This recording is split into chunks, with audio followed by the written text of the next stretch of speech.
Hello YouTube, you got VGH once again with another deck profile and gameplay video. This time we are showing off the power of Cofagrigus EX. This Pokemon pairs incredibly well with both Espathra and Xatu. Now, there was another video not too long ago on Espathra EX and its power. But funny enough, it does make a return appearance in Cofagrigus. So Cofagrigus' attacks include a 2 energy 110 move that places 5 damage counters on your opponent's bench in any way that you like. The reason this is so strong is because the deck can run not 1 but 2 Devolution TMs.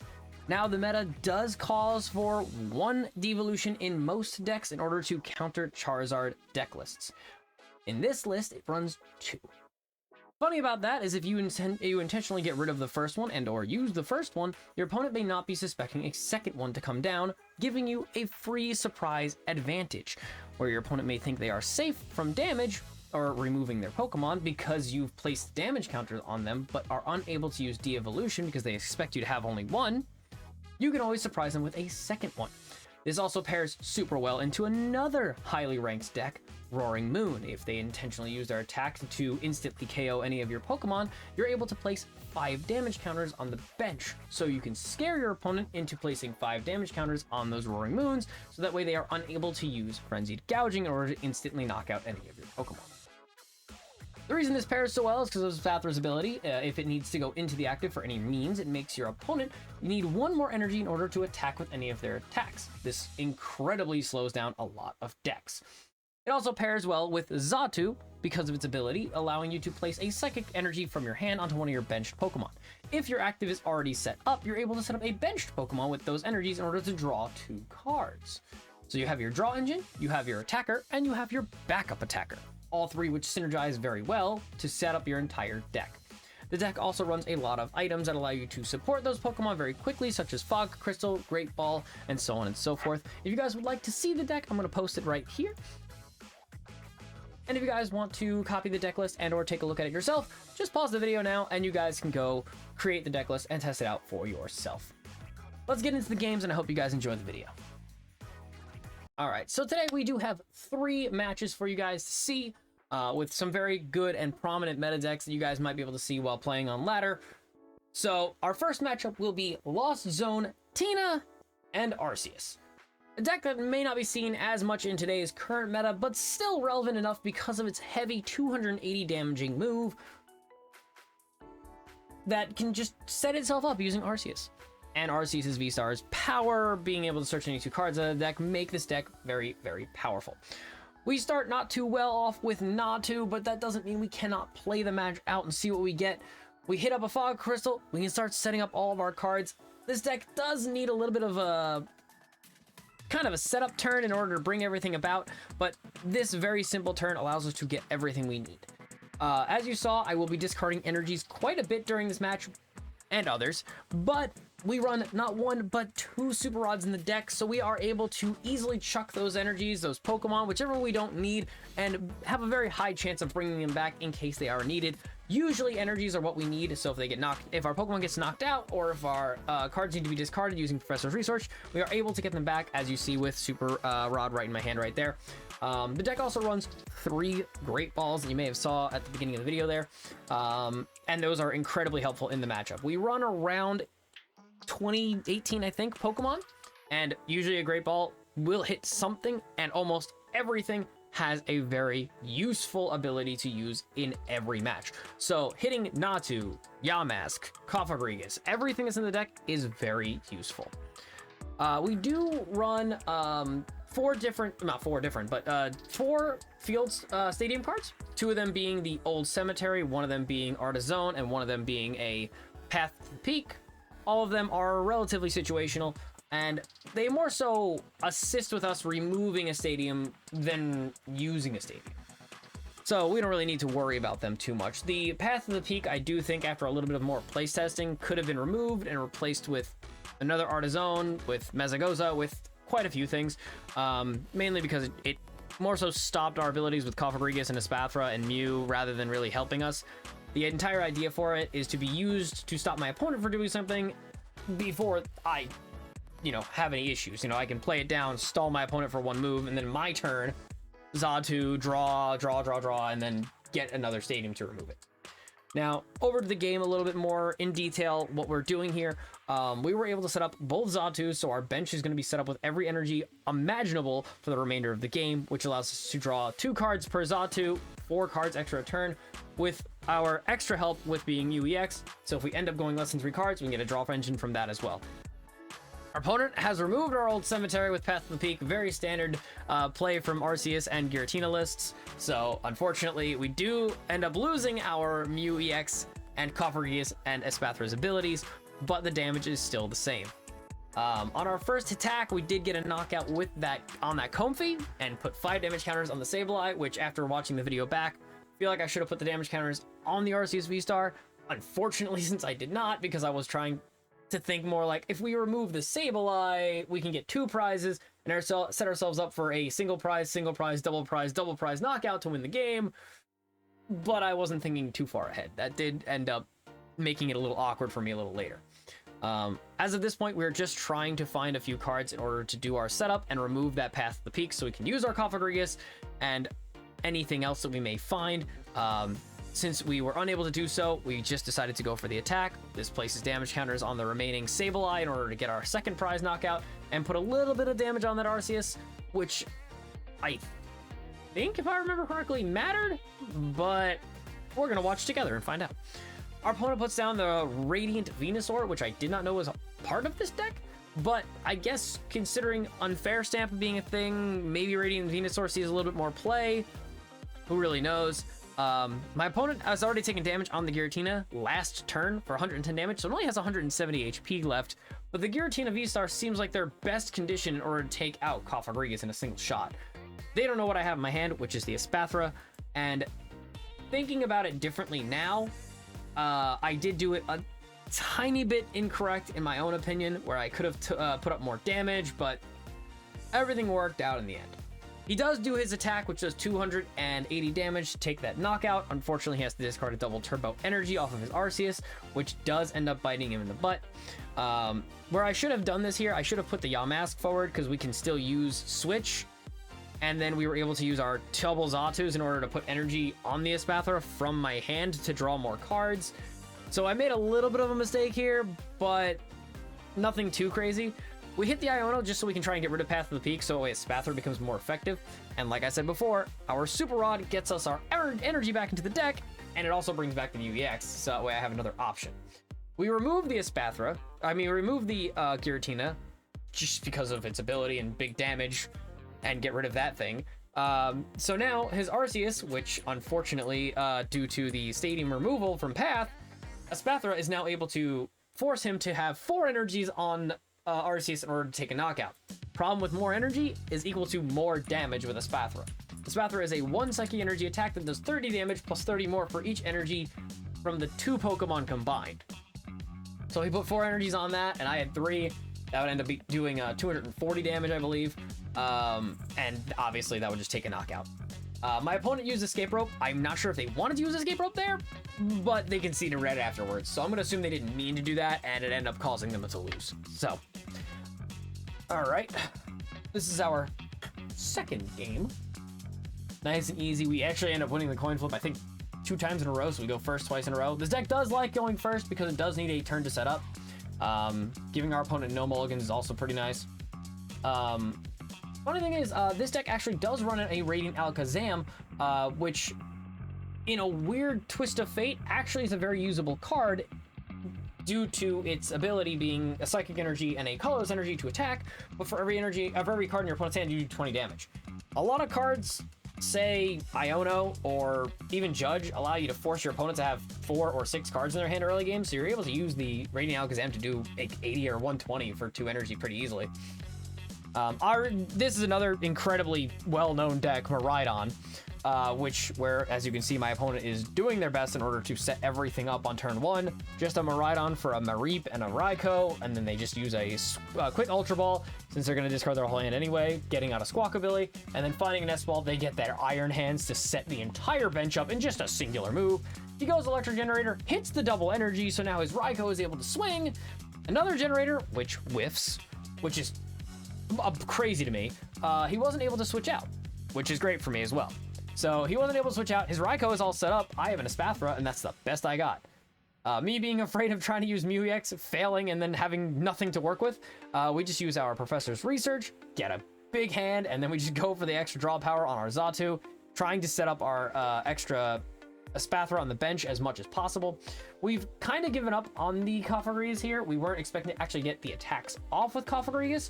We just wanted to get a Cofagrigus down, so that way if our opponent takes the knockout, by whatever means necessary, granted it's very hard for Miraidon to go for 260 damage, we would get a free card from our search option with Cofagrigus. Unfortunately, for the second game in a row, Cofagrigus is hit by Path of the Peak, so we can't use it until we find something better. We only use Boss here because we wanted to hit the Miraidon for a better equated damage. This also forces our opponent to need an energy in order to switch out, but it also sets up Miraidon with 110 damage on it. I don't know why our opponent used the energy that he had in the discard, I believe, with Flaffy to put an extra energy on Raikou. I assume he was trying to do that because it was to set up to counter Espathra, but it didn't end up that way. We're putting damage counters on our Raikou here to 90 specifically because that means it only needs 110 damage in order to get it to get knocked out. We did not play around the charm, which would give it 50 more health, mainly just due to the factor of if it got it, 10 more damage would not have mattered. And unfortunately, Path of the Peak is blocking our Radiant Alakazam from moving damage counters regardless. So we only played around if he did or did not have a charm, which he used for a Seal Stone on Raikou and then attacked without using the Forest Seal Stone. So bonus for us, I guess, because we know we're going to get a free knockout, and I guess it just works. We're just getting more cards out of the deck, thinning everything out. We know we have Xatu, so we can just keep drawing more cards. We know we have Great Ball. We know we have stuff that can search. We have 4 Ultra Balls in the deck, so we're able to get that Xatu back at any point. So Iono does not matter. And we're just going to be using our cards to set things up more than anything else. Now, as you saw like before, the 10 damage doesn't matter, so we can't really do anything. We set up Flaffy with the 10 before, and now with this extra 5, we also have a setup attack in order to knock out the Flaffy with Devolution if we need to.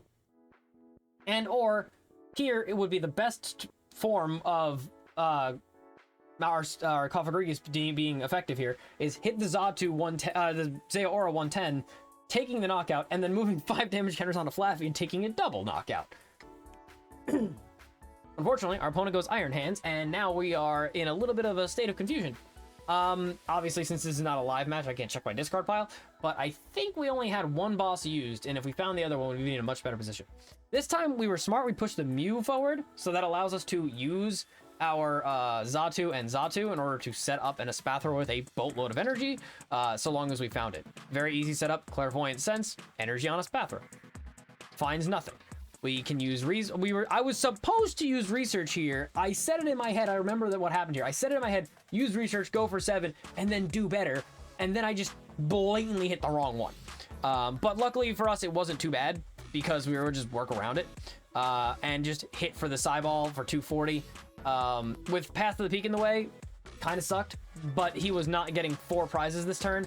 And everything I had was a 1 prize, 1 energy retreat, or with our friend Alakazam, it would be a 2 prize retreat, but they don't have anything to take out benched Pokemon. So I was more or less in the clear regardless of what my opponent did here. Even if he did something like this. He's going to boss up the Radiant Alakazam, which I find annoying because they always boss up the Radiant Alakazam. My opponent actually puts an energy on Iron Hands instead of taking the knockout, switches to Raikou, but only has 2 energies, so they can only set up for more energy. Unfortunately for him, we top deck a Research, knowing full well when we use that Iono, we put a switch back in the deck and then shuffled. So there was a high chance we found it. We end up pushing the Mew forward because we're like, we have free retreat costs, and then just energized our Espathra, and our opponent conceded out, knowing full well we had the damage. I had 6 energies on that thing, so it would be 6 times 3 plus 3, so 210. Plus our opponent's 3 energy, so we'd be doing 300 damage. Moto beautiful. And into our last game of our set here. This is actually my favorite match that we had with this deck. because I thought, oh man, we hit Natu against this deck. It's all over. We're never going to do anything here. I guess we just lose. We played impeccably. And I think this is because I knew the matchup a little bit because I played Snorlax. And obviously, if you guys know anything about Snorlax, you're like, oh man, how did he win this? Because this sucks. Radiant Alakazam is a hero in this matchup. We get rid of all the stuff that we don't need in order to search out Xatu, because if we set up Xatu, it does end up doing 80 damage, which is good if you can hit 80 damage every single turn, even against Snorlax, who can have up to 200 HP. All you have to do is not blow every single one of your cards and just kind of keep cycling things out. So we pick up our Xatu, when they're not going to be using any kind of hand disruption because all they do is add cards to their hand, so they don't want to use hand disruption. Outside of maybe an Iono for late game, when I have no prizes left and he has 6 prizes left.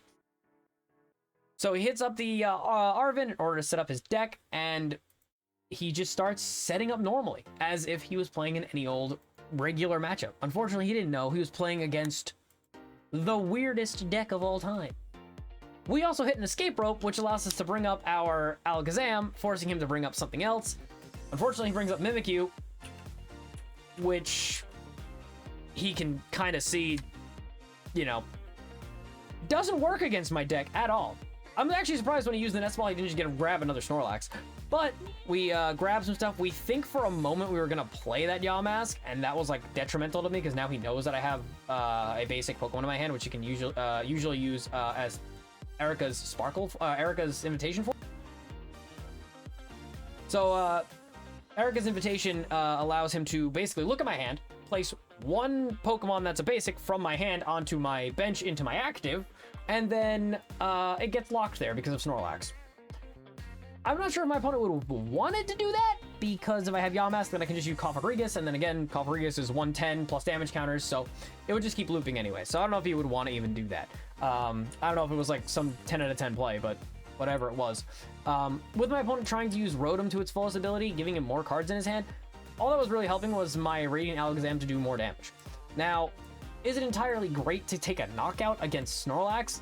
Not really, because once you do, you're just in a position of getting hit 4 times by Counter Catcher. But since we had outs every single turn, using Escape Rope, using a Switch, we have a boss's orders, so all we have to do is boss up his Rotom, retreat the Xatu for 1, and then we can bring back our Alakazam. We're just going to keep pushing damage into our opponent. And once we have Xatu set up and Alakazam set up, the game kind of ends there. This also could work if I put down Cofagrigus. It could also work if I put down Espathra and just decided to use those Pokemon. More energy, more damage. But also, we didn't want to put too many Pokemon on the board, because if we did and he uses Invitation, he can end up getting a Pokemon on the board that I can't find energy for. So we just kept it at these 2 unless it was absolutely necessary. Punching that Rotom in the face felt great. My opponent did have a Penny Loop though. I don't know why he would put the Rotom back down after knowing full well what I'm going to do. So it's totally fine. I'm honestly hoping he just puts more cards in his hand, because he did not immediately have an answer to my Alakazam for a 3rd time. So he draws more. I can now do 180 damage because you're trying to stall me. I didn't want to use the Xatu's ability to put energy down because I was afraid that if I draw too many cards, I end up decking out. You guys can't see it. I'm at 27 cards right now. So I've already burned through more than half of my deck, and I've only taken a singular prize against Snorlax, which usually is not great. My opponent used a switch card here to bring up another Snorlax, which was a little odd, because it still has enough damage for me to take it out. So I don't know what the switch card was for. I think he just wanted a way to get rid of the cape off the board, so I can't take 2 prize cards from it. He does use the Forest Sealstone. I assume the Forest Sealstone was for that Counter Catcher in order to put me in a bad position. But even then, it's still not a bad position per se, because like I said, Xatu can still swing for 80, which is a good amount against the Snorlax list. So I think my opponent sees that I'm able to start setting up the Xatu and still being able to swing for more, and putting my opponent in a bad position using this, what's it called, Iono. It just, I have the last energy, we have Old Cemetery, it doesn't do anything against that temple because we don't really mind. So we just decide to move damage counters because Snorlax can still take 80 here and still get knocked out. So our next turn was going to be energy, knockout, and then just continuously push forward with both of those. We had another switch in the deck. so we could have still switched out. We had another boss in the deck, so we still could have put an energy on, switched Rotom in, and then retreated out, and then pushed the Radiant Alakazam forward. We would have been at 4 prize cards after taking that first Snorlax, and then if we were able to get that boss set up like I just stated, we'd be down to 2, and then again 80 and massive damage from Alakazam would just end up pushing that game all the way to winning the game. Our opponent just wanted none of that because he was losing with Snorlax, and it feels so good to beat a Snorlax list. You guys see it. I hope you guys enjoy playing the list. If you have any ideas to make this deck even stronger, I would absolutely love to hear them. Head on over to our Discord, which is in the description below. If you guys want to see the list, again, in the description below or at the beginning of the video. I hope you enjoyed, and I hope to see you on the ladder.